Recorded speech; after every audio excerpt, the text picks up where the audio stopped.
Bismillahirrahmanirrahim. Assalamualaikum warahmatullahi wabarakatuh. And also very good morning to all my student EHT 01.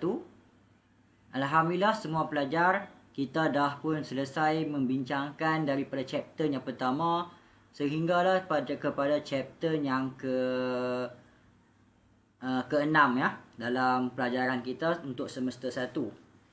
Jadi akhirnya kini kita beranjak kepada chapter yang baharu, iaitu chapter yang ke-7 dipanggil sebagai DNA Recombinant Technology. Chapter ini akan menggunakan segala pengetahuan kita berkaitan dengan DNA. Seperti yang kita faham pada pelajaran kita yang lepas, DNA adalah satu molekul penting di mana untuk menyimpan, to store all our heredity material and all our genetic information for the cell activity. Maka dia penting untuk menyimpan segala maklumat pewarisan, heredity material, maklumat-maklumat genetik yang diperlukan untuk menggerakkan sel kita untuk sel kita berfungsi. Itu adalah DNA. Jadi dalam chapter ini kita akan tengok bagaimanakah teknologi yang melibatkan recombinant DNA ini dapat kita laksanakan demi kebaikan sejagat. Baik, DNA recombinant technology ini adalah satu teknologi utama, the main technology ataupun the main technique to sequence and manipulating DNA. Dia adalah satu perkara penting untuk kita manipulate DNA ini.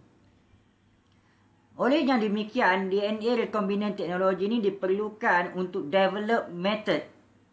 Ya, develop the method to prepare the segment of DNA in multiple identical copies. So, ini adalah satu teknologi di mana diperlukan untuk prepare segment of DNA dalam bentuk yang banyak kopi, in the multiple copies.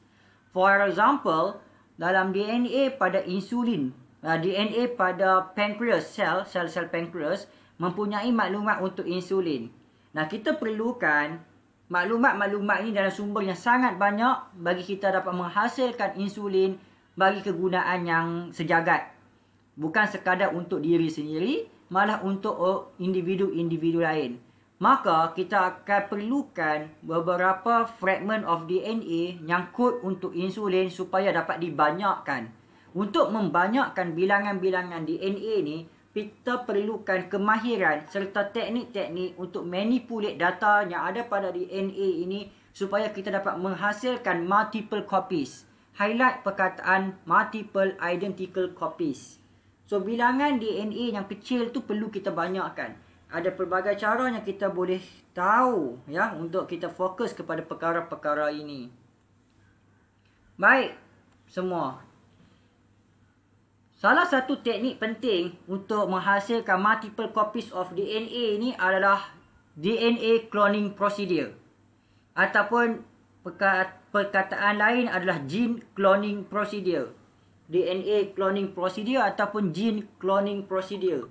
Gene cloning procedure ini adalah satu bentuk prosedur untuk penghasilan, a production of multiple copies of a specific DNA segment.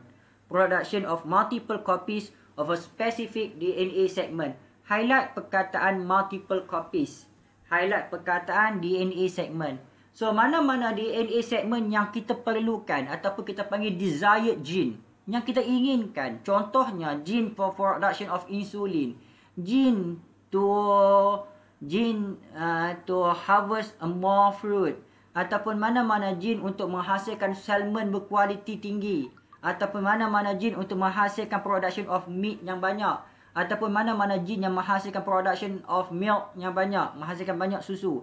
Maka dia perlukan bilangan gene itu yang banyak supaya kita dapat manipulate komponen-komponen DNA tersebut. Oleh itu, production of the more copies of the specific DNA segment ini memerlukan teknik yang kita namakan sebagai gene cloning procedure. Perjalanan menghasilkan multiple copies of DNA ini untuk proses gene cloning procedure ini memerlukan banyak step. Mari kita lihat apakah step-step yang terlibat. So gene cloning procedure involve 5 important steps. The first step we call as isolation. We isolate the specific gene and the vector. And then we need to have the second procedure, dinamakan sebagai cut ataupun dipanggil sebagai cleave, di mana kita potong desired gene tersebut. Kemudian we have another procedure, insertion, di mana kita boleh ambil gene of interest yang kita cut tadi tu, gene yang kita mahukan. Gene of interest ni maksudnya gene yang kita mahukan, kita masukkan kepada satu DNA lain yang membiak cepat, yang multiple, yang replicate dengan cepat. Kemudian kita perlukan perumah, host, di mana kita jalankan prosedur yang keempat, transformation and amplification. Dan yang terakhir kita cari yang sebenar, iaitu screening. So there are 5 important steps in the gene cloning. Begin with the isolation, cut, insertion, transformation and amplification, and final one is screening. So ada 5 step penting untuk gene cloning procedure yang kita akan study in the whole chapter yang kita akan belajar pada video akan datang.